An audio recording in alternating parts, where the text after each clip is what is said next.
حال او احوال. حال او احوال. حال او احوال د نوي کال ځانګړې خپرونه.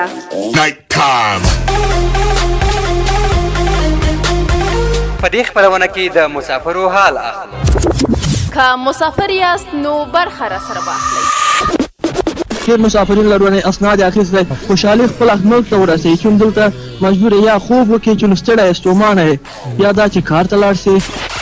زما خو د 19 کاله کېږي چې زه ډنمارک ته راغلی یم او اووه کلن وم چې د افغانستان نه وتلی وم.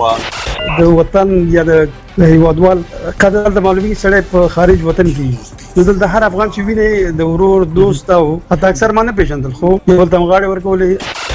ولې زړه بېخي راته نه دی کړی چې مثلا کله یو چا ته یو الماني ته مې دا کیسه وکړه باور وکړه د الماني سترګې راته بېګه وشکړه دا کیسه.